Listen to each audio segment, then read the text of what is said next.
Organisasi Perburuhan Internasional atau ILO memperkirakan bahwa ada sekitar 70.000 anak di bawah umur di Indonesia telah menjadi korban eksploitasi seksual. Selain itu, belakangan muncul temuan keberadaan bisnis prostitusi yang justru dilakoni oleh anak-anak di bawah umur.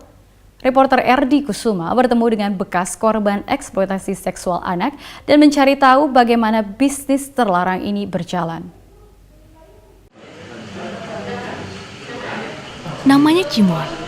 Ia adalah pekerja sosial di yayasan yang menangani permasalahan eksploitasi seksual anak. Tugas kesehariannya pun cukup beragam.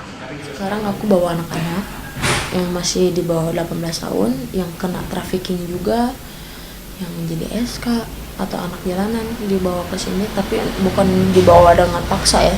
Dek, main ke pasar. Namun siapa sangka, profesinya saat ini sangat bertolak belakang dengan profesi masa lalunya. Dia pernah menjalani bisnis prostitusi. Bisnis prostitusinya berawal dari tawaran tamu di salah satu tempat hiburan malam di Bandung. Awalnya ngajak karaokean doang. Udah karaokean, lama-kelamaan anak ketiga itu tamunya pengen check in, ya udah deh, Om sama teman aku aja. Tukeran 333 di situ aku cuma dapat buruh 100.000 dari satu orang anak. Lama-kelamaan teman aku bawa teman lagi sampai ngumpul ada 19 orang anak. Aku dulu dari 15 tahun ke 16 tahun itu udah dapat 19 orang anak. Harus anak semua. Itu ceritanya gimana dari 19 itu nanti dibagi rata atau gimana? Enggak, jadi dulu aku punya satu rumah dikontrak sama aku. Anak-anak di situ tidur semua kayak pindang gitu tidurnya tuh. Cuma aku doang yang punya kamar sendiri. Jadi setiap ada tamu, siapa yang mau tamu? Aku pada ngacung semua. Dari bisnis itu, penghasilan Cimoy dalam 1 bulan bisa mencapai 30 juta rupiah. Berbeda dengan pembawaan Cimoy yang cenderung ceplas-ceplos dan penuh percaya diri. Salah satu anak asuhan Cimoy, sebut saja Rosa, cenderung lebih malu menceritakan masa lalunya.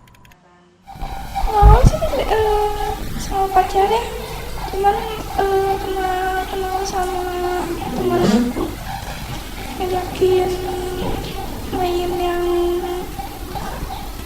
gitu. Rosa kala itu baru kelas 3 SMP juga menemukan pelanggan dari hasil tongkrongannya di tempat karaoke. Sebagai anak SMP, ia sudah bisa menghasilkan uang ratusan ribu dalam satu malam. Kalau misalnya buat kayak gitu sih paling di atas Rp1.000. Kalau di atas berapa? Gope. 500 ya?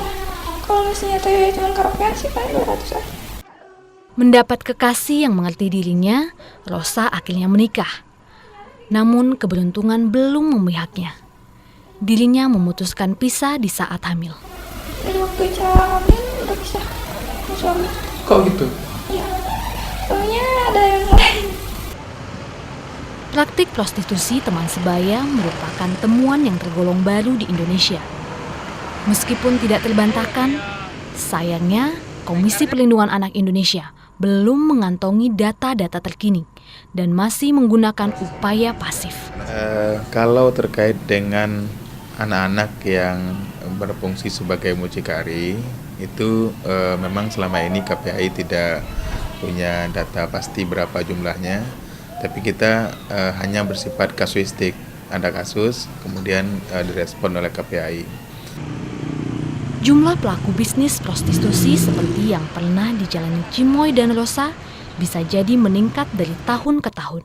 Sayang, masih sedikit perhatian dari pemerintah untuk menghilangkan praktik terselubung ini. Beruntung Cimoy dan Rosa menemukan harapan hidup yang baru dan meninggalkan kehidupan hitamnya. Saya nggak pernah bilang nyesal, karena untuk jadi pengalaman. Jadi aku tahu ini jalan jelek aku. Harapan hidup selalu ada dari tempat gelap sekalipun. Kini Cimoy memulai hidup baru di yayasan yang menangani permasalahan eksploitasi seksual anak, tempat yang mengubah jalan hidupnya.